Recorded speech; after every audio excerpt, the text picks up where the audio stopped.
Football is not just a game in Nigeria. It's our rhythm, our pulse, our pride.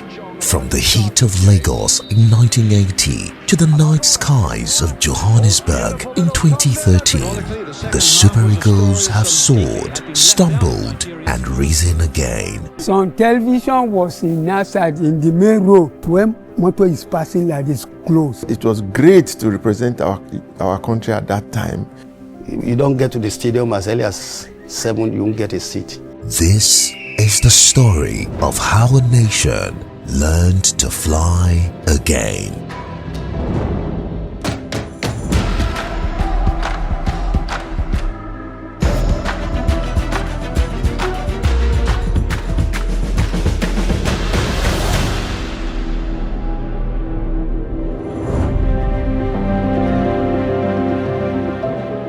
Before glory came heartbreak.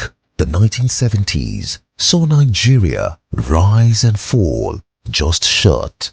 Bronze in 1976, heartbreak in 1978. But the seeds were planted. The dream was growing. 1980 was the first time Nigeria would host that kind of an event.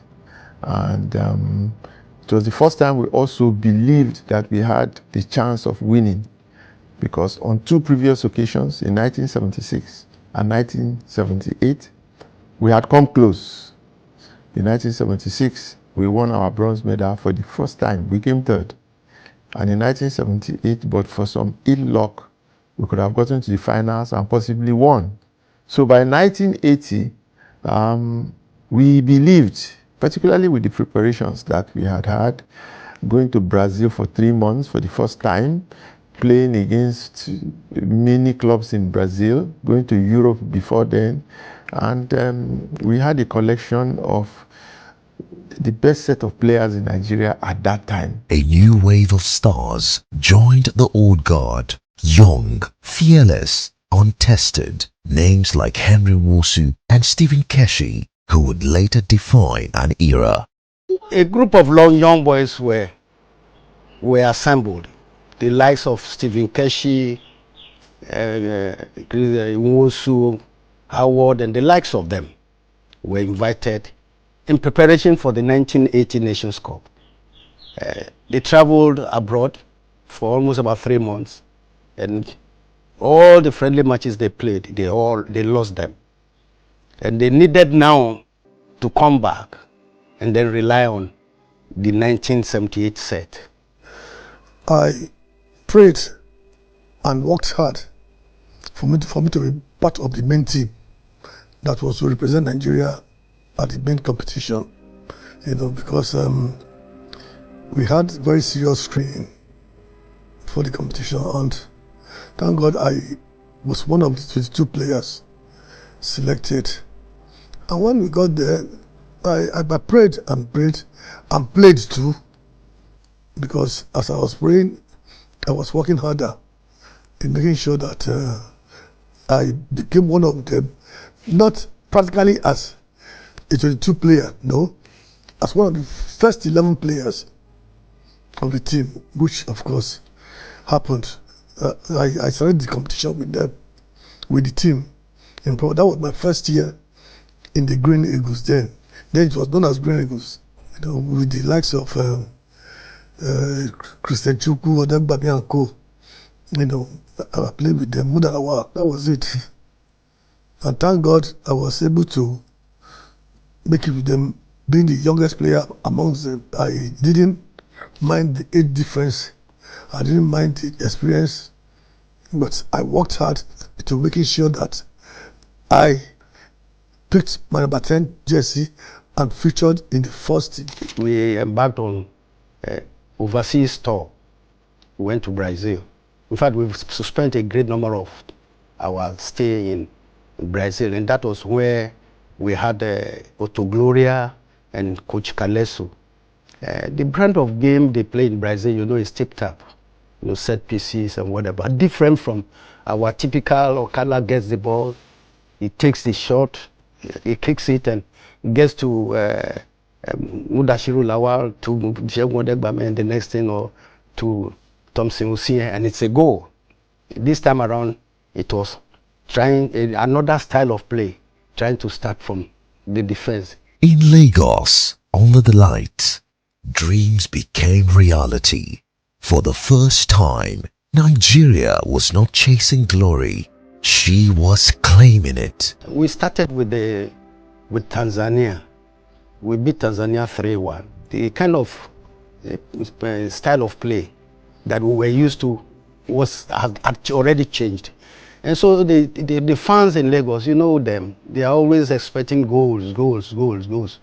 So when we started with Tanzania, yes, Tanzania with one of their goalkeepers who gave us a tough time, though we won 3-1, the fans were not satisfied. They were expecting us to root Tanzania more than such number of goals. But from every match, we knew quite all right that we were getting familiar with the style of play and even the coaches and the play pattern. We played against Ivory Coast, Cote d'Ivoire. Cote d'Ivoire was the only team that drew with us. It was 0-0. Then we played against Egypt. We gave them 1-0. Played against Morocco in the semi-finals. And Morocco has just qualified then from the Ghana zone. And Morocco was a very strong team, and everybody thought that Morocco would beat Nigeria and when they came to Lagos for the semi-finals. So it was a large crowd.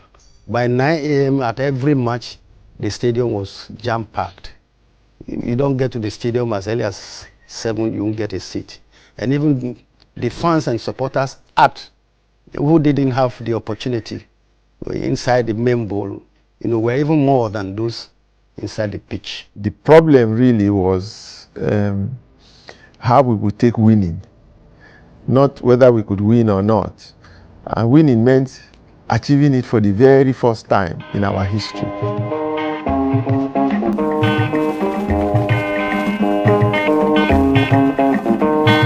March 22nd, 1980, Lagos stood still.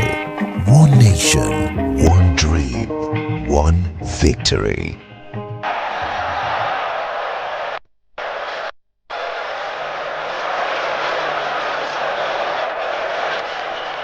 So throw him to Nigeria.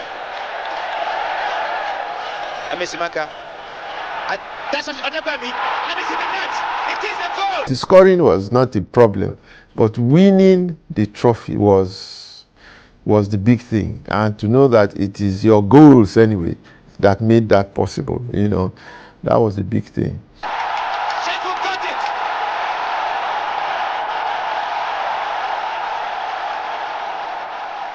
Shipton waiting for a mistake and good one. Sheku Onabami and he puts it in there again. It is a goal. Sheku's second goal. Well, that is the long blast of the whistle to formally end the 12th African Cup of Nations. Words could not describe, the feeling. And it is captured in the picture. If you go and get pictures of the celebration after the match, when the president of a country, rose up from his seat and didn't know what he was doing again, and he was rolling, I don't know what they call that thing, and when he saw me, he grabbed me, mightily. So it was not anything that anybody could describe before. The first time, it was unprecedented, and it just fitted the mood of the country. The country was at its most buoyant. That final game, the crowd is too much. 1980. Some people were taking betting that they will beat Nigeria. Nigeria will beat them. Then I tell one of my friends said that, why are you very selfish? You leave your country, your papa land. You are telling that these people will come and beat us. Carry cup, go. In your face. And you won't reach out, your wife will cook for you, you know, go shop. Say no, Nigeria must win.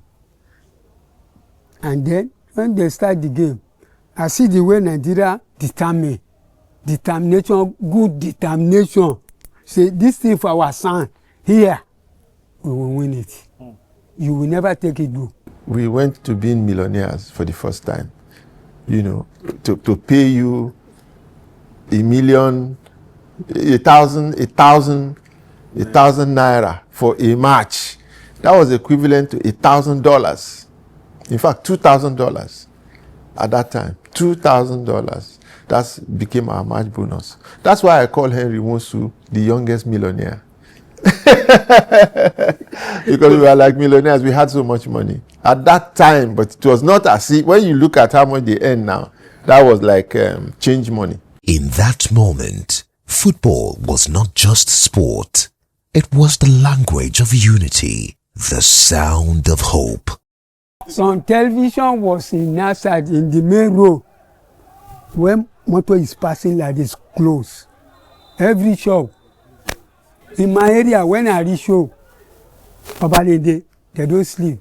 That play till the morning. Even the charger, army people, they are jubilating everywhere, drinking, do everything, happy. Just be like say Nigeria win pass World Cup. It was a great moment for every player. Nobody slept that night. Nobody slept that night. The hotel, the place, you know, was fully jam-packed with different kind of people. But one thing that struck my mind most was that it was a period or a time that brought all Nigerians together, irrespective of tribe, religion, or whatever you can think of. Because you know that the Civil War ended in 1970, and people were still hot. Those who had lost their families and whatever, this and that. So Nigeria was still not united, despite the fact that General Yakubu Gowon said, no vanquish, no winner.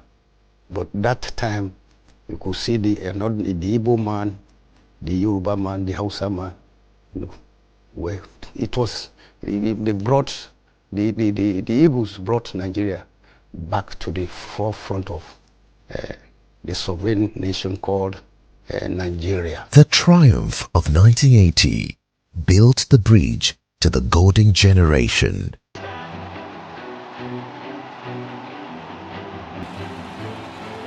Keshi, Rufai, Eguavon, men who grew up watching the Green Eagles lift that trophy and would one day lift it themselves. 1994 set didn't just start in 1994 during the AFCON and the World Cup.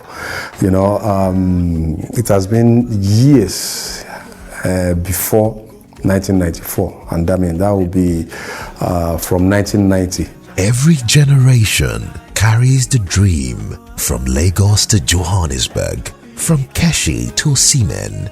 Now, a new story begins.